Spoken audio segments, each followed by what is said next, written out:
You ever notice how a woman can cheat on a man and somehow make him feel like the guilty one? It sounds impossible until you've lived through it. The sudden sweetness, the random anger, the over-the-top defensiveness. These aren't moods, they're clues. And most men miss them because they look nothing like guilt. But here's the truth. Guilt in women doesn't show itself through honesty. It leaks through 5 hidden signs they can't control, even when they're trying to hold it all together. Today, I'm going to show you those 5 signs so clearly that you'll never mistake them again.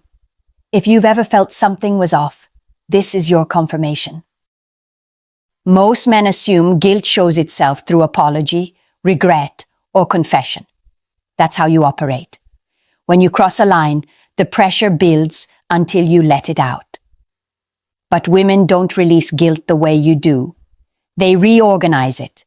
They contain it. They reshape it into something they can live with. And that difference is the reason so many men miss the signs that something has shifted right under their noses. A woman who betrays you isn't just dealing with the guilt of the act. She's fighting a second war beneath the surface. The fear that she's no longer the good woman she believes herself to be. That internal clash creates a psychological tension that must go somewhere. It can't stay quiet. It doesn't stay still.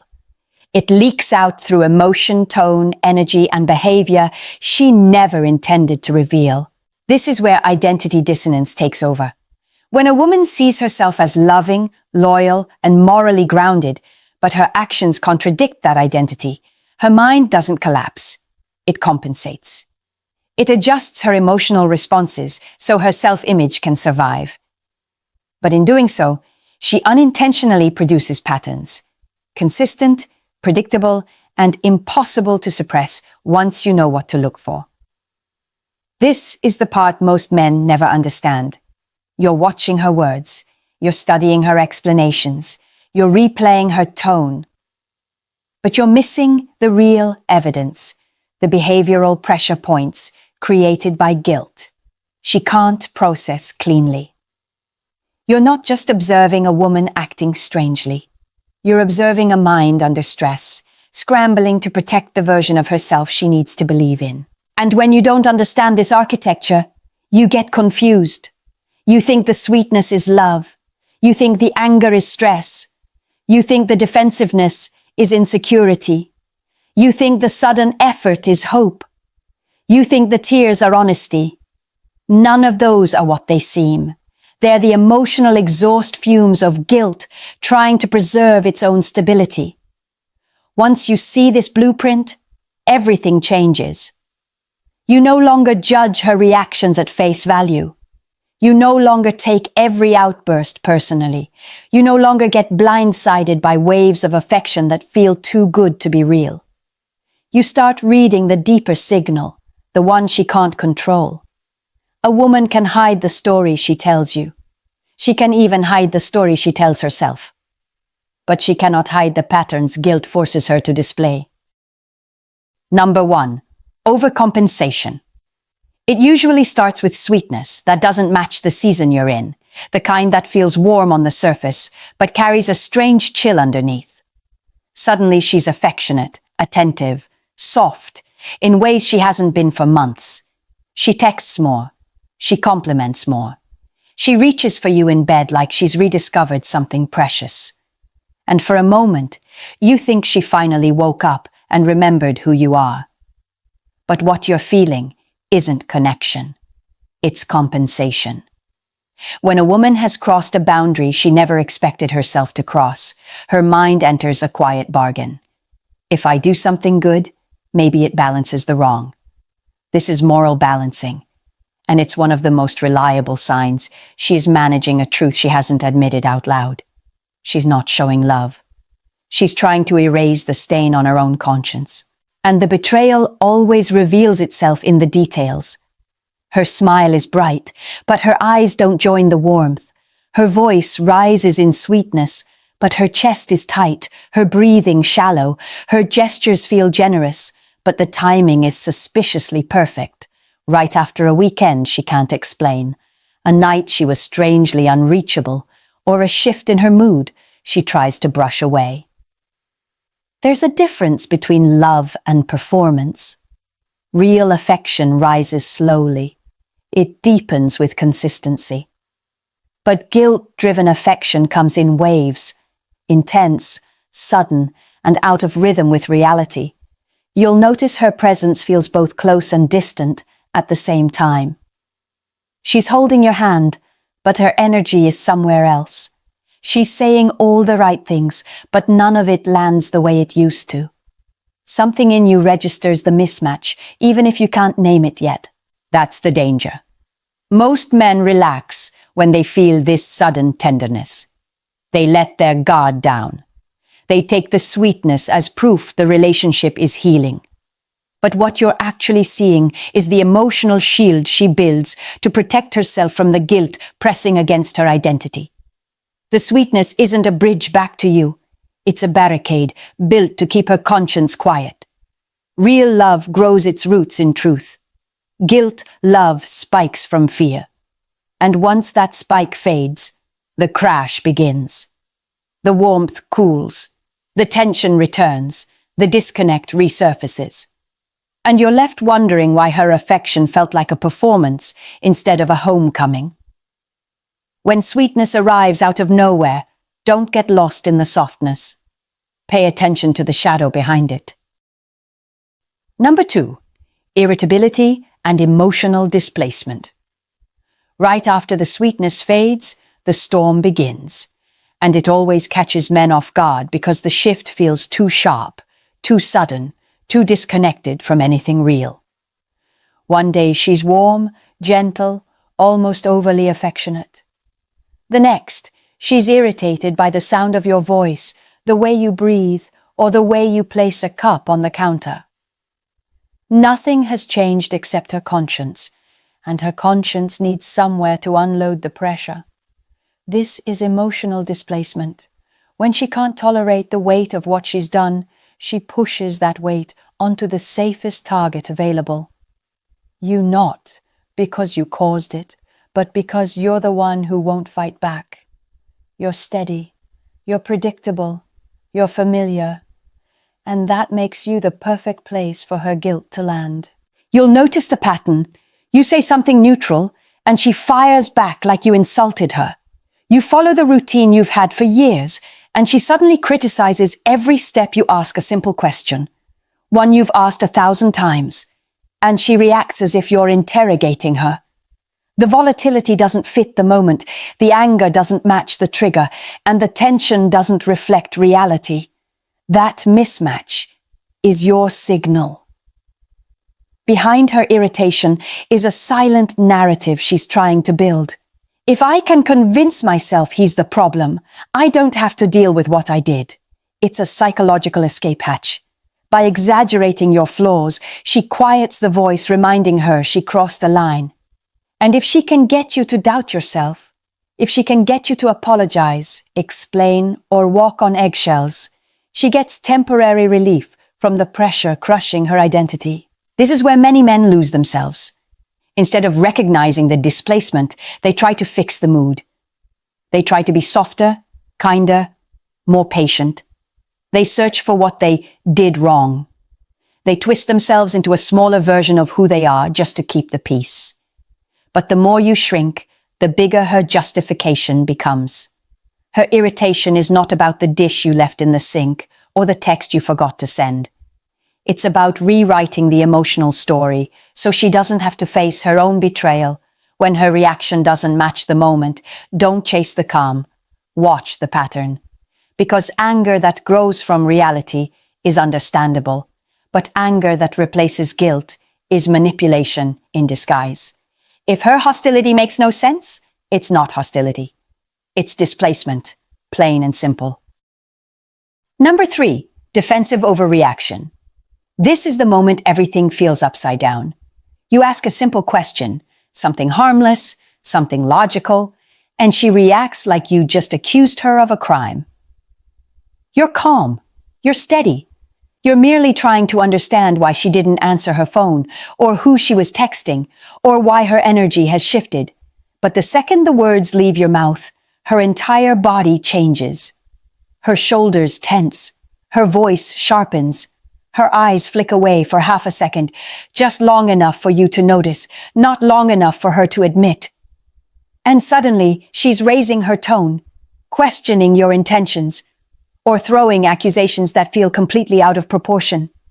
Confusion hits you like a wave, and you find yourself thinking, why is she reacting like this when I barely asked anything?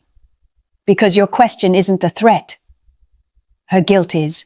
When a woman is hiding something, her nervous system enters a subtle survival mode. It's threat sensitivity, the sense that exposure could happen at any moment. You're not her enemy, but your curiosity feels like danger to the version of herself she's trying to protect. Even neutral questions become triggers because they get too close to the truth she's avoiding. That's why you'll see micro-signals she can't fully control. Her breathing changes, faster, tighter. Her tone jumps instead of flows. She gives explanations longer than necessary, as if rehearsing while she speaks, and her energy feels chaotic, like she's fighting on two fronts, defending herself from you and defending herself from her own conscience. Most men misinterpret this. They assume she's upset because the question was poorly timed, or because she's stressed, or because she feels judged. But the reality is simpler and colder. She's not reacting to your words. She's reacting to the fear of being exposed. Gaslighting often slips in here, not as a calculated plan, but as a reflexive shield. She'll call you insecure, paranoid, controlling. She'll flip the narrative so fast you start questioning your own intentions, and that, to her, is relief. Because if you're doubting yourself, she doesn't have to face what she's hiding. But the truth is clear once you understand the pattern. A woman who is clean has no reason to overreact. A woman who is hiding will always respond like you've struck a nerve. Drama is not an accident here. It's a defense mechanism against the truth she refuses to face. And when the defensiveness peaks, another shift begins. One where guilt tries to repair the damage it created. Number 4. Sudden relationship repair mode. Just when her defensiveness reaches its peak, when every question feels like a battlefield and every conversation twists into chaos, she shifts again. Almost overnight. The anger softens, the tension dissolves.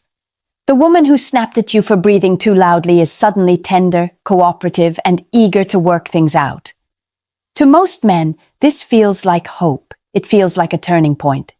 It feels like she finally sees the damage and wants to rebuild what the two of you lost. But what you're witnessing has nothing to do with healing the relationship. It's about repairing her identity, not repairing the bond. This shift is psychological self-preservation. After cycles of guilt, projection, and defensiveness, she becomes overwhelmed by the dissonance inside her. The picture she holds of herself, kind, loyal, trustworthy, is cracking. So she moves into a frantic emotional sprint to tape the cracks back together. That's why the effort feels urgent rather than consistent. She wants to sit down and talk. She wants to reconnect. She wants to show you she cares. She may even bring up therapy, quality time, or getting back to us. But listen carefully to what she avoids. Specifics. Her apologies are vague. Her explanations are incomplete. Her insight into her own behavior is shallow.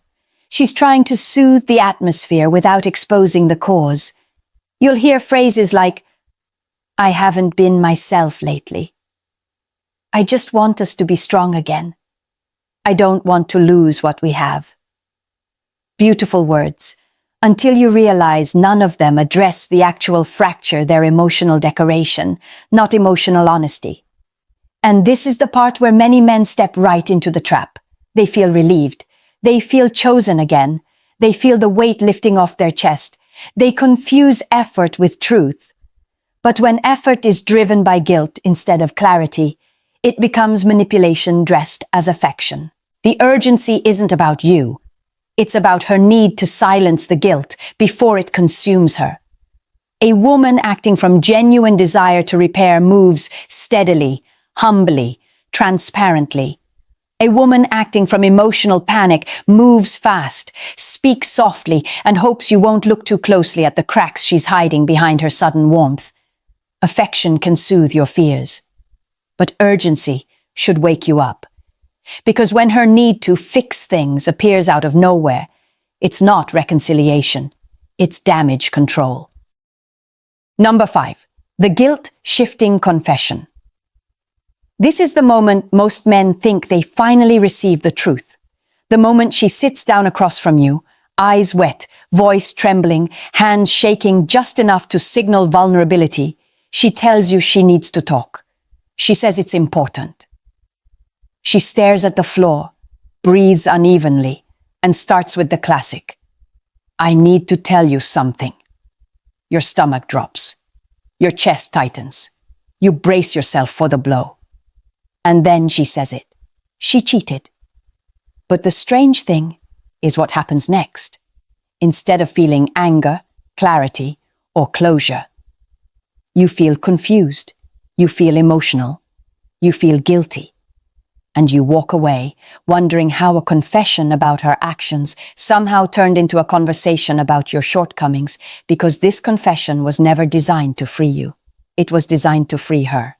A woman consumed by guilt eventually reaches a breaking point. She can't hold the secret anymore. The dissonance becomes too loud to ignore.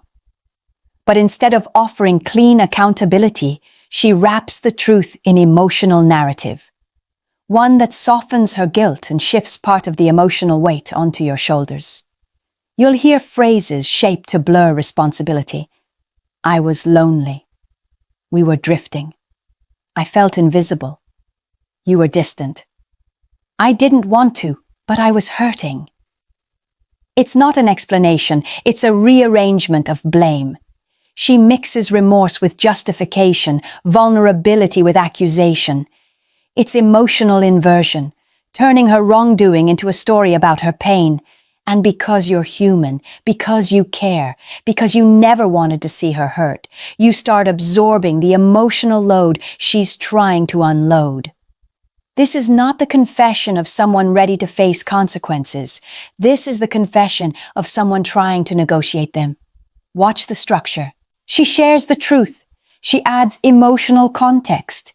She blends in your supposed failures. She highlights her suffering. She leans into tears. She waits for comfort.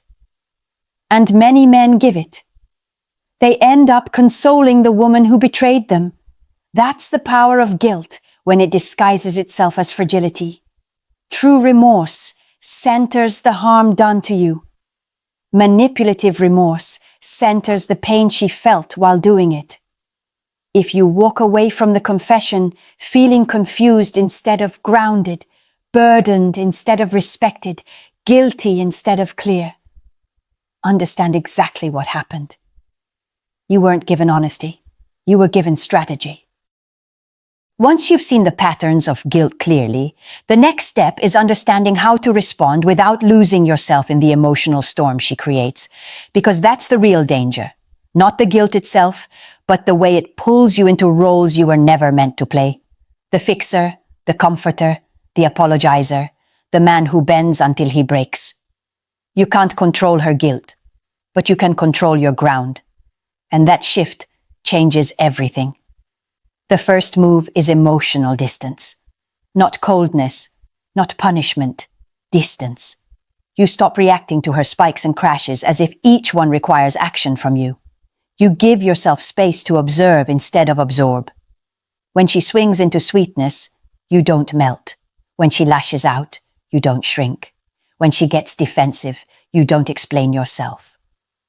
Distance turns the emotional fog into a clear landscape. Next, you master the art of the neutral question. Short, steady, factual. No tension in your voice, no accusation in your tone. You're not seeking reassurance, you're seeking clarity.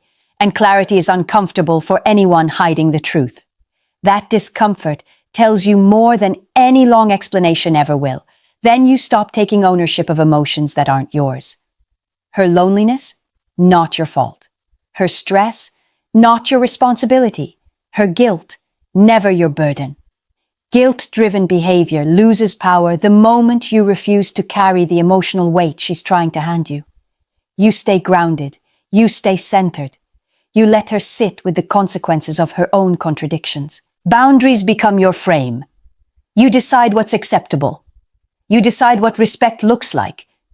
You decide the terms of emotional engagement, not through arguments or speeches, but through calm consistency. Boundaries aren't about controlling her. They're about controlling your space. And when you protect your emotional space, you stop being the easiest place for her guilt to land. Above all, you don't chase harmony. Harmony without clarity is manipulation wearing perfume. You prioritize truth over peace, even when it feels uncomfortable. Because discomfort is temporary. Deception becomes a lifestyle. This is the shift she never expects. The moment you stop chasing her calm, she loses her power over your storm. She can no longer pull you into loops of sweetness, anger, panic, or tears. You've stepped out of the emotional maze, and now you're watching it from the outside, with vision she can't cloud. Awareness is only the beginning. Control is what comes next.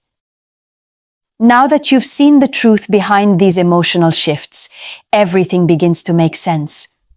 The sweetness that felt too perfect. The irritation that came out of nowhere. The defensiveness that didn't match your calm. The sudden effort to fix what she spent weeks breaking. The confession that left you carrying the weight she created. None of those moments were random. None of them were accidental. They were the natural footprints of guilt a woman can't fully control. A woman can hide her actions for a while. She can hide her messages, her excuses, her stories, even her late-night alibis. But she cannot hide the patterns guilt forces into her behavior. Those patterns will always rise to the surface. They rise in her tone, her timing, her energy, her contradictions, and her emotional volatility. And once you recognize them, you stop being confused. You stop being pulled into a cycle you never agreed to join. You're not here to carry the consequences of someone else's choices. You're here to understand the terrain you're walking on. And with that understanding comes something most men never get back once they start doubting themselves. Emotional power. The power to stay calm when she spikes. The power to stay steady when she crumbles. The power to stay clear when she tries to blur the edges of what really happened. You've seen the 5 signs for what they truly are. Signals of a mind trying to protect itself from the truth it created. And now you can move differently. You're no longer reacting to her patterns. You're reading them. You're no longer accepting the story she's offering. You're seeing the one her behavior reveals guilt is invisible. But its footprints aren't. And now you can see every single one of them. If this breakdown opened your eyes, if it helped you put words to the tension you've been feeling, then do the one thing that strengthens this community. Subscribe, like, comment, and share this video. Your engagement keeps this message alive and helps other men stop blaming themselves for patterns they didn't create. It's not just support, it's protection for you and for every man who needs to hear the truth before he loses himself in someone else's guilt.